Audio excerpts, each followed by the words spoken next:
Well, Hamish has brought us to Auckland Central Police Station, but I swear I haven't been naughty at all, nor have the ambassadors, but I'm a bit uncertain about Stan. I think he might be causing a bit of civil unrest.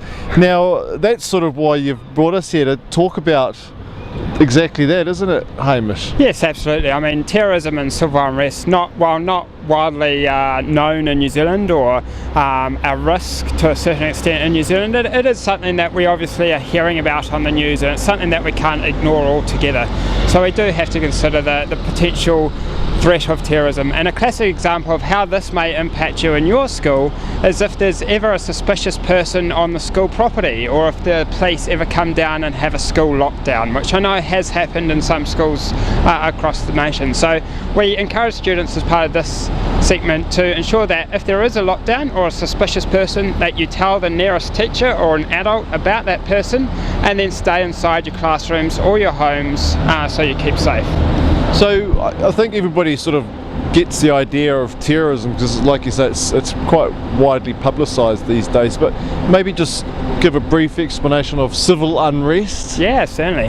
So I guess the differences between civil unrest and terrorism. So civil unrest is sort of when someone is trying to convey a religious or a cultural message, or protest against something that the government is doing. So a classic example that's happened here in Auckland are the TPPA protests, where protesters tried their hardest to shut down our motorway system. And they did this, and unfortunately they weren't successful in doing this because of the huge police presence that was here on the day, stopping people from entering the roadways. So that was civil unrest. So terrorism, on the other hand, is when you have sort of more of a lone ranger going out to cause terror or infer terror into the population through explosive devices and that sort of thing. And we do have our bomb threats from time to time here in Auckland, and that's usually managed extremely well by our New Zealand Police Force. Well, there's been some bomb threats recently in high schools.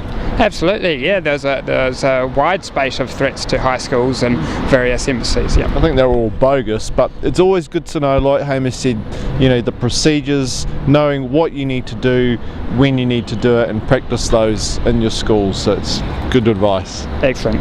Thanks.